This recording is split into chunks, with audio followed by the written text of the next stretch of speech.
ଆସ ସମସ୍ତେ ଏକାଠି ହୋଇ ସେ ଦୁଷ୍ଟ ସିଂହକୁ ଏଇ ଜଙ୍ଗଲରୁ ତଡ଼ିଦେବା।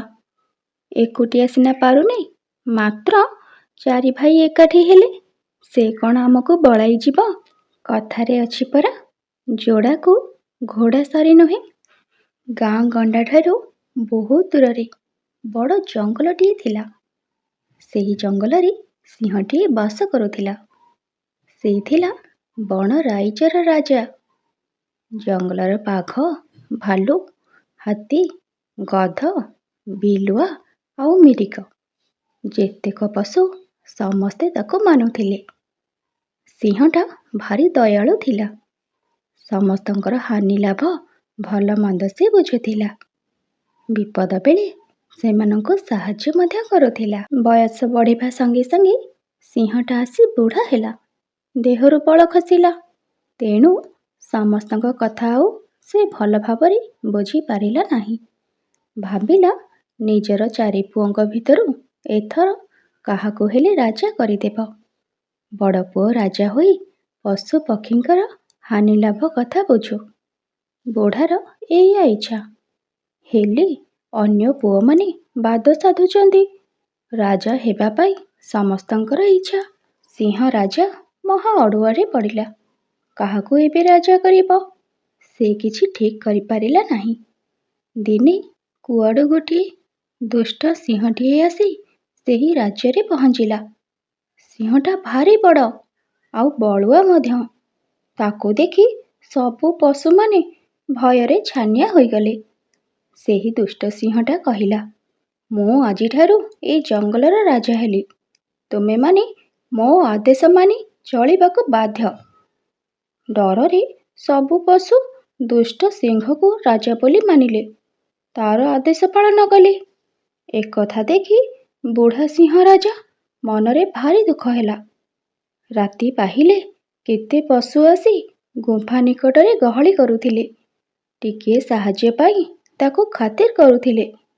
କିନ୍ତୁ ଆଜି ଆଉ କେହି ହେଲେ ତା ପାଖକୁ ଆସୁନାହାନ୍ତି। ଦେଖି ମଧ୍ୟ ନ ଦେଖିଲା ଭଳି ଚାଲି ଯାଉଛନ୍ତି। ବୁଢ଼ା ସିଂହ ବଡ଼ ଚିନ୍ତାରେ ପଡ଼ିଲା। ଯେମିତି ହେଲେ ଏଇ ଦୁଷ୍ଟ ସିଂହକୁ ଜଙ୍ଗଲରୁ ତଡ଼ିବାକୁ ହେବ। ନହେଲେ ମୋର ଆଉ ଏଠାରେ ସ୍ଥାନ ନାହିଁ। ଏକଥା ଭାବି ବୁଢ଼ା ସିଂହ ନିଜର ଚାରି ପୁଅଙ୍କୁ ପାଖକୁ ଡାକିଲା। ସେମାନଙ୍କୁ ସବୁ କଥା ବୁଝାଇ କହିଲା। ଯାଅ, ସେ ସିଂହକୁ ଏଇ ଜଙ୍ଗଲରୁ ତଡ଼। ନହେଲେ ତୁମ ଭିତରୁ ଆଉ କେହି ରାଜା ହୋଇପାରିବ ନାହିଁ। ସେ ଦୁଷ୍ଟ ସିଂହଟା ସବୁଦିନ ଏଠାରେ ରାଜା ହୋଇ ରହିବ। ତୁମ ଭିତରୁ ଯିଏ ସେ ସିଂହକୁ ଏଠାରୁ ତଡ଼ିଦେବ ସେ ହେବ ଏ ରାଇଜର ରାଜା। ଚାରି ଭାଇ ରାଜା ହେବା ଲୋଭରେ ଏଥର ଦୁଷ୍ଟ ସିଂହକୁ ତଡ଼ିବା ପାଇଁ ଚାଲିଲେ। ସମସ୍ତଙ୍କ ମୁହଁ ତ ଅଲଗା ଅଲଗା। ତେଣୁ ସେମାନେ ଜଣକ ପରେ ଜଣେ ସିଂହ ସହିତ ଲଢ଼ିଲେ। ମାତ୍ର କେହି ହେଲେ ତାକୁ ହଟାଇ ପାରିଲେ ନାହିଁ। ଚାରି ଭାଇଯାକ ଜଣକ ପରେ ଜଣେ ସିଂହ ନିକଟରୁ ହାରିଗଲେ। ସିଂହ ଭାଇମାନଙ୍କ ମଧ୍ୟରେ ବଡ଼ ଥିଲା ଭାରି ବୁଦ୍ଧିଆ। ସେ ସବୁ ଭାଇଙ୍କୁ ତା ପାଖକୁ ଡାକିଲା। କହିଲା, ଦେଖ, ଆମେ ଚାରି ଭାଇ କଳି କରିବାରୁ ବାହାର ସିଂହଟା ଆସି ଏ ରାଇଜର ରାଜା ହେଲା। ତେଣୁ ବାଦ ବିବାଦ ଭୁଲି ଆସ ଆମେ ସବୁ ଏକାଠି ହେବା। ଏକାଠି ମିଳି ହୋଇ ସେ ସିଂହକୁ ଏଠାରୁ ତଡ଼ିଦେବା। ଏକୁଟିଆ ସିନା ପାରୁନି, ମାତ୍ର ଚାରି ଭାଇ ଏକାଠି ହେଲେ ସେ କ'ଣ ଆମକୁ ବଳେଇ ଯିବ? କଥାରେ ଅଛି ପରା, ଯୋଡ଼ାକୁ ଘୋଡ଼ା ସରି ନୁହେଁ। ସମସ୍ତଙ୍କ ମନକୁ କଥାଟା ଭାରି ପାଇଲା। ଚାରି ଭାଇ ଏକାଠି ହୋଇ ଦୁଷ୍ଟ ସିଂହ ସହିତ ଲଢ଼େଇ କଲେ। ଯେତେ ବଳୁଆ ହେଲେ ବି ସିଂହଟା ଆଉ ଚାରି ଭାଇଙ୍କୁ ପାରୁଛି କେତେ? ବିକଳରେ ଦରମରା ହୋଇ ଜଙ୍ଗଲ ଛାଡ଼ି ଚାଲିଗଲା। ସିଂହକୁ ତଡ଼ି ଚାରି ଭାଇ ଆନନ୍ଦରେ ଘରକୁ ଫେରିଲେ। ବୁଢ଼ା ସିଂହକୁ ସବୁ କଥା କହିଲେ। ବୁଢ଼ା ଶୁଣି ଭାରି ଖୁସି ହେଲା। କହିଲା, ସବୁବେଳେ ମିଳିମିଶି କାମ କର।